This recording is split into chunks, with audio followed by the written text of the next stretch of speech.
um pouquinho da garganta, irmãos. Eu vou tentar ser o mais breve possível, mas às vezes o Senhor ele nos traz uns direcionamentos a mais. Amém? Sabe, a Bíblia ela é composta por 31 mil versículos. Sabe que é muito difícil em um mesmo culto e duas pessoas elas abrirem o mesmo versículos em momentos diferentes sem nunca ter conversado, sem ter tratado sobre aquele assunto. Às vezes em uma conferência onde tem um tema específico até pode ser mais comum, mas em um culto ordinário como o nosso, onde não tem um tema específico, é muito raro acontecer isso. E é interessante quando nós fomos orar ali atrás, o Davi trouxe uma palavra de intercessão, pré-culto, e dos 31 mil versículos, ele abriu exatamente o versículo da pregação de hoje. Então é algo assim muito difícil e impactante para nós, porque a gente não se conversa muitas vezes sobre o tema do culto, a gente não sabe. Então nós vemos nitidamente que o Senhor, na nossa igreja, nos últimos dias, nos últimos meses, vem nos conduzindo por um aprofundamento em alguns temas, em alguns assuntos bem específicos. Então hoje é uma confirmação para que você venha estar com o coração aberto em cada culto que você venha estar com a mente aberta, que você venha suprir aquilo que o Senhor está querendo derramar sobre a sua vida. Porque entenda, em um culto, dificilmente você vai lembrar de toda a pregação. Amém? E às vezes não se culpe com isso, porque é praticamente impossível você sair daqui e lembrar toda a pregação, os 30, 40 minutos, exatamente o que foi falado, cada palavra. Não. Mas o Senhor fala com cada um através de uma frase, um direcionamento, de um versículo. Então cada um, isso é interessante, numa pregação cada um recebe uma porção diferente em cima da mesma palavra.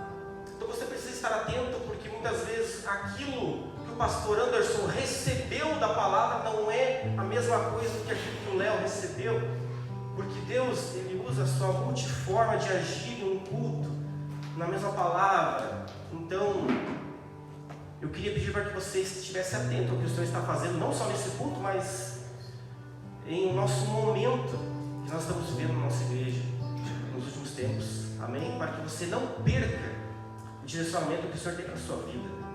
Amém? Eu creio que essa noite também o Senhor fez com que essa palavra viesse para que, por algum motivo, a gente não sabe, mas alguém precisa ouvir, alguém precisa ser direcionado, alguém realmente precisa ser confrontado muitas vezes nessa área. E o pastor ele vem falando algumas vezes sobre a graça do Senhor sobre a nossa vida, que a graça sempre nos alcança. E algo que vem batido muito no meu coração esses últimos dias, e quando o pastor me falou para pregar, eu não tive dúvida que essa era a palavra que o Senhor colocou no meu coração. E mais uma vez, essa palavra que o Senhor colocou no meu coração foi liberada no culto passado, na oração lá para a intercessão. O Anderson leu um versículo que não faz parte desse contexto, mas Deus me trouxe exatamente essa palavra a partir daquela palavra da intercessão. Amém? Então, vamos dar valor à intercessão dessa igreja. Amém? A intercessão dessa igreja está sendo o pilar para que a gente venha ser conduzido por caminhos saudáveis. Amém? Então, o que o Senhor tocou muito no meu coração, a gente ouve muito falar sobre a graça do Senhor sobre a nossa vida, que a graça nos alcança, as misericórdias do Senhor se renovam todas as manhãs sobre a nossa vida. Mas será que nós entendemos realmente a profundidade da graça do Senhor? Porque eu vejo que nessa geração como nós estamos vivendo, a gente está entendendo a graça do Senhor de uma maneira muito superficial. A gente acha que nós não temos uma responsabilidade sobre ela. E é um pouco isso que eu quero falar com você sobre isso. Amém? Se você puder abrir então Efésios 2:8, glória a Deus, para que nós possamos começar esse entendimento. Quero falar sobre, dividir em dois tópicos. Falar primeiro sobre a graça e depois sobre o que ela realmente precisa causar em nós. Amém? Eu creio que esse é o momento quando Deus vai falar mais com nós. Efésios 2:8.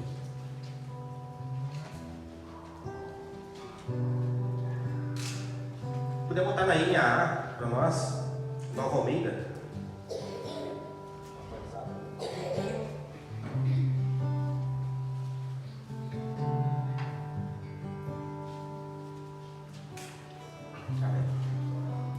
Efésios 2:8. Porque pela graça vocês são salvos mediante a fé. E isto não vem de vocês, é dom de Deus. Não de obras para que ninguém se glorie, pois somos feitura dele, criados em Cristo Jesus para boas obras, as quais Deus de antemão preparou para que andássemos nela. Amém? Então Paulo começa dizendo: vocês são salvos pela graça. O primeiro ponto que nós precisamos entender: a graça de Deus nos alcança, nos trazendo a salvação. Que isso não é fruto de obras, mas é a graça do Senhor sendo derramada sobre a nossa vida. E a graça, ela é um dos pilares da vida cristã. Nós precisamos entender e nos aprofundar nela, porque a graça, ela é um pilar do cristianismo, e ela nos alcança quando não merecemos, porque a graça, em sua essência, ela é um favor imerecido de Deus sobre a nossa vida. Ou seja, nós não merecemos. É Ele nos dando algo que nós não merecíamos e nos perdoando de algo que nós merecíamos, que era ser condenados. Amém? Porque a nossa natureza é pecaminosa. Então Deus, Ele nos deu algo que nós não merecíamos mediante a graça, um favor imerecido, e nos perdoou da condenação. Então todo aquele que aceita o chamado da graça do Senhor sobre a sua vida, ele é perdoado, ele recebe a graça da salvação sobre a sua vida. Romanos 6:23, Paulo fala assim também: o salário do pecado é a morte, mas o dom gratuito de Deus é a vida eterna em Cristo Jesus. Então o salário do pecado é a morte. Todos nós, se nós fôssemos ser condenados por aquilo que nós fazíamos, com certeza a salvação não nos alcançaria. Mas a partir do momento que a graça do Senhor nos toca, nós somos transformados pela glória do Senhor e temos uma nova oportunidade de caminhar em novidade de vida. Então a graça do Senhor é esse dom gratuito sobre a nossa vida, algo que não nos é cobrado, mas é nos dado. Nós somos escolhidos para que a graça seja derramada em nossa vida. Veja que superficialmente parece simples, mas a grande questão é: será que essa liberdade que a graça nos dá, ela nos isenta de uma responsabilidade sobre ela? E será que nós entendemos a responsabilidade da graça sobre a nossa vida? Porque a graça, ela não é um atalho para uma vida sem esforços. Ao contrário de que muitos pensam, que a graça, ela vem para que eu tenha uma vida mais tranquila, uma vida mais alinhada, para que nenhum mal venha sobre mim. Mas o objetivo da graça não é ser um atalho, muito pelo contrário. A graça, ela é um ponto de partida para um propósito. Parte da graça para um propósito. E esse propósito, ele precisa ser guiado pelo amor de Deus em nossas vidas. A graça, ela não é apenas um presente, é um chamado. E às vezes a gente se confunde um pouco, porque a graça, sendo um dom gratuito sobre a nossa vida, nós entendemos apenas como um presente. Mas na verdade a graça derramada sobre a sua vida, ela é um chamado. E todo chamado, nós precisamos ser responsáveis sobre ele. Porque esse chamado é um chamado à responsabilidade e à missão do reino. Ela nos responsabiliza a viver de acordo com aquilo que Ele nos deu. Então nós somos responsáveis pela graça do Senhor sobre a nossa vida. Mais um texto, Romanos 6:1. Paulo também fala aos Romanos, ele diz o seguinte: que diremos então?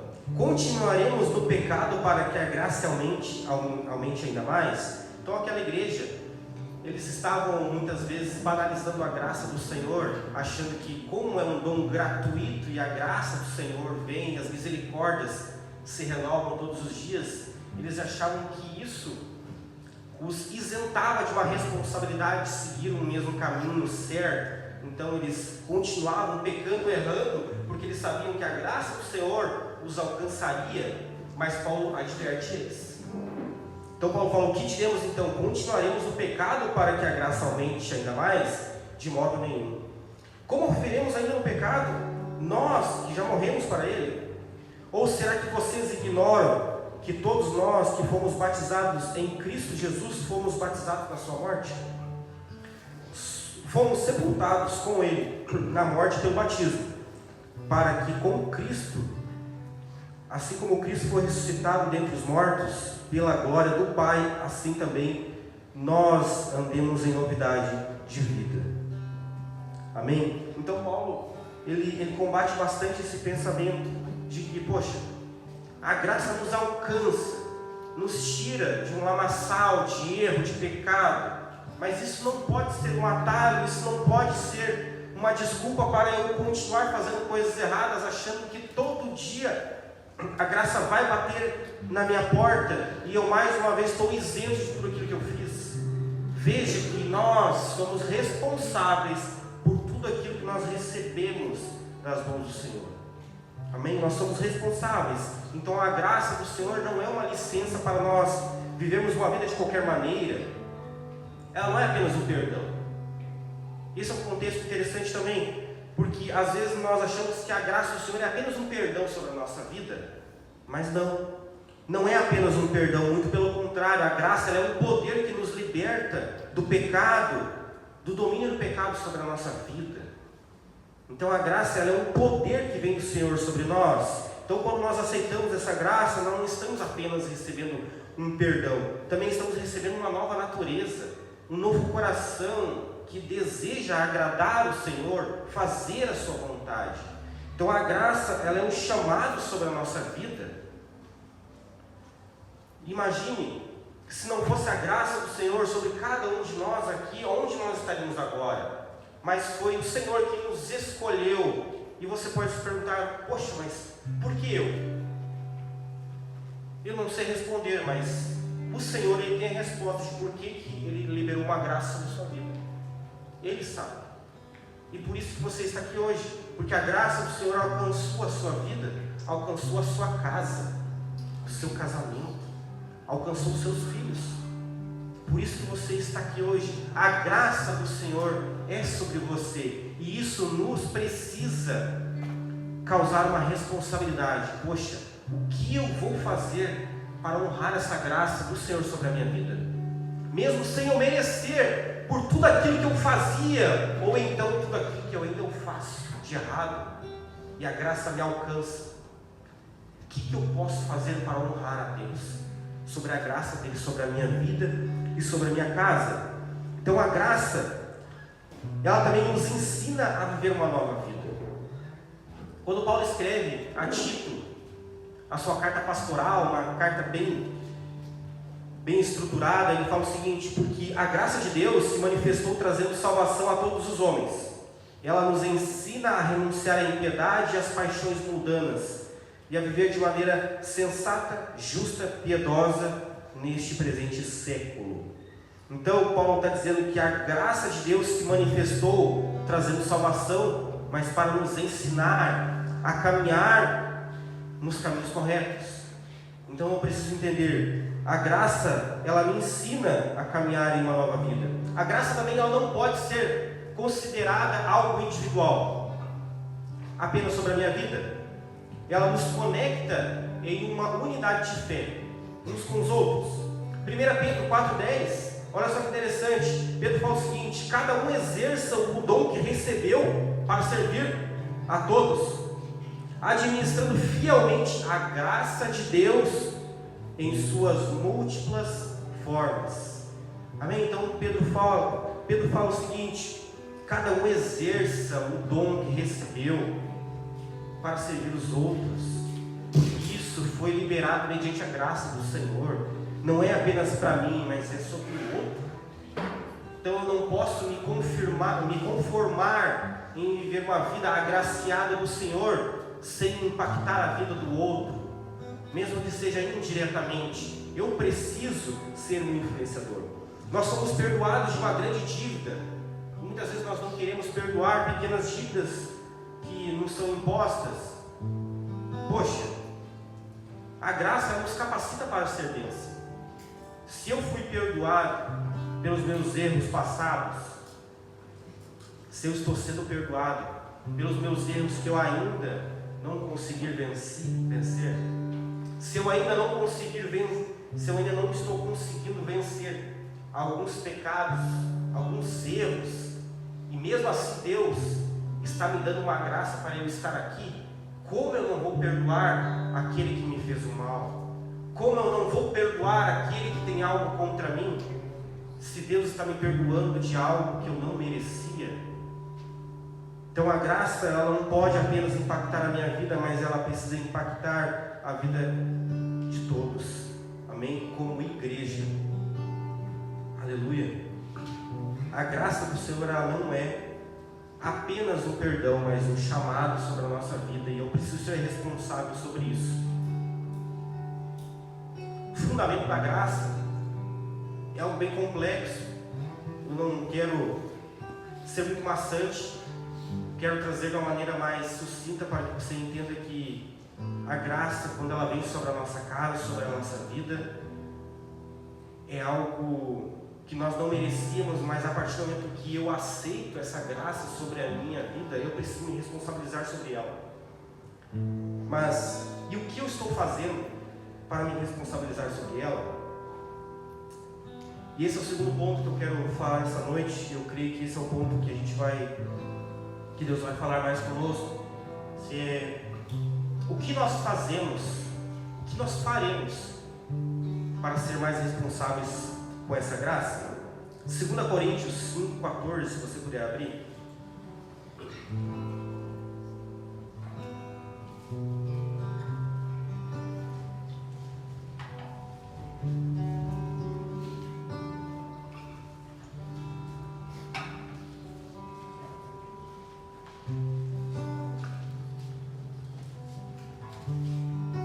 Coríntios 5,14. É um texto muito interessante que várias vezes eu já li, eu já pesquisei sobre esse contexto ao qual Paulo fala sobre isso, e eu acho muito interessante, que é sobre o constrangimento. Eu acho que essa versão, bota a NVI para nós, eu acho que está na NVI. Isso. Pois o amor de Cristo nos constrange, julgando nós istos, um morreu por todos, logo todos morreram. E ele morreu por todos, para que os que vivem não vivam mais para si mesmos, mas para aquele que por eles morreu e ressuscitou. Amém? Eu por muito tempo, eu fiquei mergulhando nessa palavra, constrangimento. Porque o constrangimento na nossa visão social hoje é algo que causa um envergonhamento, né? A gente se envergonha, a gente fica constrangido em estar em um ambiente onde nós não somos bem visto. E o constrangimento, ele nos apaga, né? Faz a gente ficar meio que envergonhado. Mas, biblicamente, a palavra constranger, ela não é usada no sentido de envergonhar, mas no sentido de impulsionar. Isso que é o mais impactante, porque quando eu entendo a profundidade do amor de Cristo, isso precisa primeiro me causar uma inquietação. Eu preciso ficar inquieto quando eu entendo a profundidade do amor de Cristo. E eu não consigo ficar indiferente com o amor sobre a minha vida, então eu sou impulsionado a viver uma vida de gratidão. Amém? Está conseguindo entender? Então, eu entendendo o amor de Deus sobre a minha vida, que eu não merecia ser perdoado, mas o amor me alcançou. Então, eu entendendo esse amor tamanho sobre a minha vida, sobre a minha casa, sobre o meu casamento, sobre as minhas finanças, Isso precisa me causar uma inquietação. Poxa, como eu vou fazer para honrar essa graça sobre a minha vida? Então eu preciso me sentir constrangido. Eu preciso me sentir constrangido em saber que Deus me ama, mesmo sabendo quem eu sou. Isso precisa me causar um constrangimento. Mesmo sabendo quem eu sou, com as minhas falhas, com os meus erros, sabendo que as misericórdias do Senhor se renovam todos os dias, eu preciso me sentir constrangido quando eu ouço esse versículo, que as misericórdias se renovam todos os dias. Eu preciso ficar inquieto e pensar o que eu estou fazendo para honrar essa graça sobre a minha vida, sobre minha casa, sobre minha família. Veja só, Paulo, ele diz que o amor de Cristo precisa nos constranger. E quem era mais constrangido era o próprio Paulo. Imagina só, Paulo, sendo quem ele era, se sentia constrangido pelo amor sobre a sua vida. 1 Coríntios 15:2, olha só o que ele fala: porque eu sou o menor dos apóstolos, e nem mesmo sou digno de ser chamado apóstolo, pois persegui a igreja de Deus, mas pela graça de Deus eu sou o que sou. Então, o constrangimento de Paulo em face do amor de Cristo o impulsionava a seguir em frente cada vez mais ousado. Eu imagino que muitas vezes Paulo acordava de madrugada e ficava pensando: poxa, como pode? Sendo quem eu era, Cristo me chamou, a graça do Senhor me alcançou sendo quem eu era. Então, poxa, o que eu posso fazer para honrar essa graça?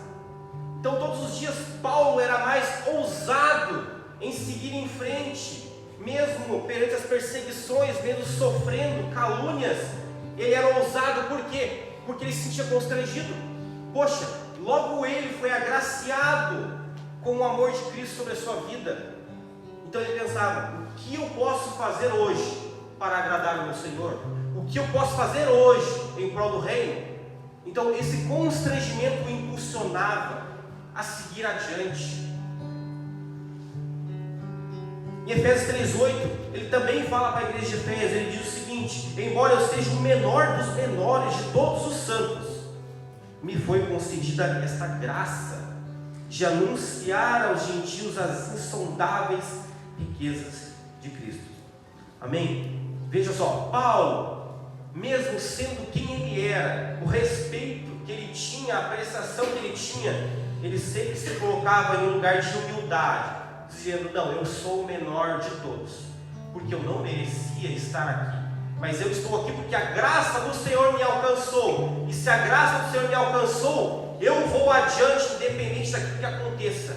Eu vou ser ousado em prol do reino, eu não vou ficar parado, eu não vou ficar atônito, porque a graça me alcançou, eu sigo em frente. Então Paulo demonstrou que o amor de Cristo, ele não é para nos fazer bem, mas ele nos pressiona para viver uma nova vida, sabe? E infelizmente esse é um problema na nossa igreja como um todo, porque é normal as pessoas virem na igreja para se sentir bem. Algumas pessoas começam a vir à igreja com um sentimento que vão se sentir bem. Mas veja só, eu quero que você entenda bem o conceito de você estar dentro de uma igreja. A igreja não é para que você se sinta bem. Amém? Você não pode sair do culto se sentindo bem. Amém? Você não pode sair do culto e dizer: agora eu me sinto bem. Não. Você precisa sair do culto dizendo: eu estou constrangido, porque hoje eu ouvi mais uma vez algo que confronta o meu coração. Eu não posso sair da igreja me sentindo bem, eu preciso estar inquieto. Esse é o objetivo da igreja, esse é o objetivo da pregação de Paulo: causar uma inquietação em todo aquele que ouve as palavras do reino. E aí sim, eu me sentindo constrangido, inquieto, eu começo a pensar: poxa, amanhã pela manhã, o que eu vou fazer para mudar aquilo que eu estou fazendo? Então eu começo uma transformação de dentro para fora. E isso me faz sentir bem. Amém? Você está entendendo? Então, o que me faz sentir bem não é o fato de eu estar na igreja, mas é o resultado a qual eu tenho em ouvir as palavras que são ditas aqui. Amém? Então, por isso que se você sair de um culto com um sentimento que você está bem, você não foi tocado pela palavra. Você precisa sair inquieto. Você precisa sair daqui constrangido. E essa noite, eu quero que você grave bem essa palavra. Você precisa sair daqui constrangido. Você não pode sair deste culto de uma maneira confortável, porque senão a palavra não chegou no seu coração. Porque você saiu de um lugar onde você já estava condenado. Deus te trouxe, a graça te alcançou a sua casa. Daí você pode dizer: poxa, mas eu não tenho tudo aquilo que eu pedi ao Senhor ainda. Mas imagina se a graça não tivesse te alcançado. Onde você estaria hoje? Então a graça te alcançou e você está aqui por esse dom gratuito. E eu não me sinto constrangido com isso. Isso é impossível. Eu preciso neste momento ficar constrangido. Poxa, olha quem eu era, olha quem eu sou, olha a família que Deus me deu, olha o lugar onde eu estou, os amigos que Deus me deu. Poxa, e o que eu estou fazendo para honrar isso? E o que eu estou fazendo todo dia de manhã quando eu acordo? Será que quando eu acordo de bem? Ou eu acordo constrangido? Porque eu preciso acordar pela manhã e me sentir constrangido, inquieto. Poxa, mais um dia eu acordei com a graça do Senhor sobre a minha vida. E o que eu estou fazendo para honrar isso? E o que eu estou fazendo para honrar essa graça de Deus sobre a minha casa? Sobre a minha família? Então Paulo demonstra nitidamente que o constrangimento precisa estar implícito na vida de todo cristão. Eu preciso me sentir constrangido. Por quê? Porque o constrangimento, ele não nos envergonha. Para o cristão, o constrangimento nos impulsiona. Toda vez que eu me sinto constrangido, isso me faz ir mais além, dar um passo de fé, dar um passo de ousadia e ir adiante. Por isso que Paulo caminhava cada vez mais de uma maneira ousada, porque ele sabia que tudo aquilo que o Senhor derramou sobre a vida dele ainda não era nem perto daquilo que o Senhor ainda tinha preparado para ele. Então ele sabia que ele precisava ser ousado, e ele vivia uma vida de gratidão em honrar ao Senhor, independente daquilo que estava acontecendo. Então o desejo do Senhor sobre as nossas vidas é que nós venhamos viver uma vida que honre a Deus, mas não como uma obrigação, mas uma gratidão. Irmãos, eu não sei a história de cada um de vocês aqui, e com certeza cada um tem uma história específica do chamado de Deus sobre a sua vida, mas tenha certeza, se Deus te chamou, se Ele te resgatou, é porque Ele tem um propósito sobre a sua vida, é porque Ele tem uma graça liberada específica para você, e cada um de nós temos uma graça específica, amém? Mas nós precisamos ser responsáveis com isso. O que eu estou fazendo? Será que eu me sinto confortável em estar em um culto, sabendo que a graça me alcançou? Então eu escuto uma palavra, escuto um louvor e volto para minha casa como se nada tivesse acontecido. Por quê? Porque eu estou sendo muitas vezes egoísta, achando que simplesmente estar aqui já é o suficiente. Mas não, eu preciso ficar inquieto, eu preciso olhar para o lado, olhar para minha esposa, meu esposo, os meus filhos e pensar: poxa, o que eu estou fazendo para honrar essa graça que Deus me deu? Poxa, mesmo eu errando todos os dias, o Senhor tem me agraciado. Poxa, isso precisa me causar constrangimento. E esse constrangimento é entre mim e o Senhor. Você não precisa, muitas vezes, se constranger para o outro e para o Senhor. Você precisa se humilhar para o Senhor e dizer: Senhor, perdão, mas eu não estou honrando como eu deveria. Perdão, Senhor, porque mais uma manhã eu acordei e eu não fui capaz nem de fazer uma oração de 5 minutos, nem para agradecer. Por quê? Porque a graça me alcançou. Eu tenho uma casa, tenho um emprego, tenho família, tenho filhos. Eu estou muito ocupado com a graça que o Senhor liberou sobre a minha vida. Eu não tenho tempo de honrar a Ele. E isso precisa me causar constrangimento. Eu estou vivendo o que eu estou vivendo e eu não estou separando nada para o Senhor. Eu venho para o culto apenas para ser mais um número, mas não para ser um participante daquilo que Ele tem a fazer. Eu não sei você, mas eu me sinto constrangido quando eu escuto uma palavra que confronta o meu coração. Eu digo: Senhor, perdão porque eu ainda não venci isso. Perdão, Senhor, porque, poxa, eu estou vindo à igreja há tanto tempo e eu ainda não venci isso. Perdão. E eu preciso me sentir constrangido. E eu volto para casa pensando: Senhor, amanhã eu quero fazer algo diferente. Eu preciso fazer algo diferente. Eu não quero viver da mesma maneira. Eu não quero vir mais uma vez num culto para sentar e ser um mero espectador da presença do Senhor. Eu quero ser um participante da Tua glória, ser um participante do Teu reino. Senhor, eu quero participar das Tuas maravilhas. Senhor, eu não quero enxergar apenas no outro o que o Senhor está fazendo, enxergar no outro milagres no seu casamento, na vida financeira, milagres financeiramente, milagres na doença. Senhor, eu não quero apenas enxergar no outro, eu quero viver isso. Eu quero ser participante do Teu poder, da Tua glória. Então, Senhor, o que eu posso fazer hoje para Te honrar?